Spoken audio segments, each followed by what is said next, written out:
দর্শক, জীবনে আমের আচার তো অনেক খেয়েছেন, কিন্তু এমন স্বাদ আর গন্ধের টক মিষ্টি ঝাল আমের আচার আমার ধারণা আপনি কখনোই খাননি।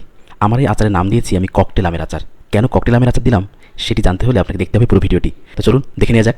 আমি এই আচারের নাম ককটেল আচার কেন দিয়েছি, কারণ দেখুন আমি এখানে ব্যবহার করেছি বাজার থেকে কেনা আচার মশলা ও কারি পাউডার। মজার ব্যাপার হলো এই আচার মশলার মধ্যে মরিচ, হলুদ, রসুন, জিরা, কালো জিরা, মেথি, মৌরি, সরিষা দানা, রাঁধুনি, তেজপাতা সহ প্রায় সব উপাদানই রয়েছে, যে কারণে আমাকে আলাদা করে কাঁচা মশলা ভেজে বেটে গুঁড়ো করার ঝামেলায় যেতে হয়নি। একই সাথে আমি এই আচারটি তৈরিতে কোনো পানি ব্যবহার করব না।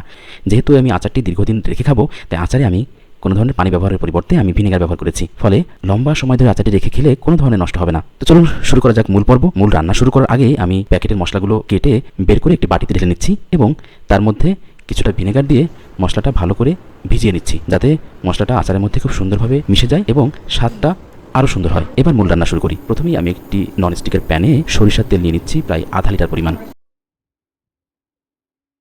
এবার দিয়ে দিচ্ছি কিছুটা এলাচ। এলাচগুলো অবশ্যই পাটার মধ্যে ছেঁচে নিয়েছি যাতে ঘ্রাণটা ভালো পাওয়া যায়। দিয়ে দিলাম কয়েক টুকরা দারচিনি এবং কয়েক টুকরা তেজপাতা। এগুলো দিয়ে গরম তেলের মধ্যে কিছুক্ষণ ভেজে নেব যাতে ঘ্রাণটা বের হয়। এখন আমি দিচ্ছি আদা বাটা, দিয়ে দিলাম রসুন বাটা, জিরা বাটা। এই সবগুলো দিয়ে তেলের মধ্যে খুব ভালো করে রান্না করে নেব। সরিষার তেল দিয়ে রান্না করলে কিন্তু এভাবে ফেনা ওঠে, তাই টেনশনের কিছু নেই। কিছুক্ষণ পর এমনি আবার স্বাভাবিক হয়ে যাবে। এবার গরম তেলের মধ্যে আগে থেকে ভিজিয়ে রাখা সেই গুঁড়া মশলাগুলো দিয়ে দিচ্ছি। এখন তেলের মধ্যে মশলাটা খুব ভালো করে রান্না করে নেব। মশলা কষানোর সময় খেয়াল রাখতে হবে যেন কোনোভাবেই প্যানের নিচে লেগে না যায়। এবার দিয়ে দিচ্ছি আরও কিছুটা পরিমাণ ভিনেগার। এখন দিচ্ছি স্বাদমতো লবণ। এবার দিচ্ছি কেটে রাখা শুকনা মরিচ।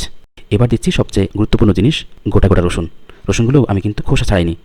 এবার মশলার মধ্যে ঢেলে দিচ্ছি আগে থেকে কেটে শুকিয়ে রাখা আম। আমগুলো আমি কেটে কয়েক ঘন্টা রোদে শুকিয়ে নিয়েছিলাম। যেহেতু আমি আমটি দীর্ঘদিন রেখে খেতে চাই এবং কোনো ধরনের পানি ব্যবহার করব না, তাই আমি চেয়েছি আমের গায়ে যেন কোনো পানি না থাকে। সেজন্য আম কেটে আমি কয়েক ঘন্টা রোদে শুকিয়ে নিয়েছিলাম। এবার মাঝে মাঝে ঢেকে দিয়ে আবার কিছুক্ষণ পর উঠিয়ে নাড়াতে হবে, যতক্ষণ না আমগুলো ভালোভাবে সিদ্ধ হয়ে যায়।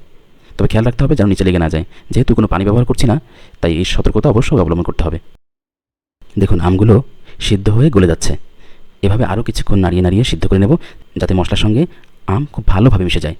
এবার দিচ্ছি স্বাদমতো চিনি।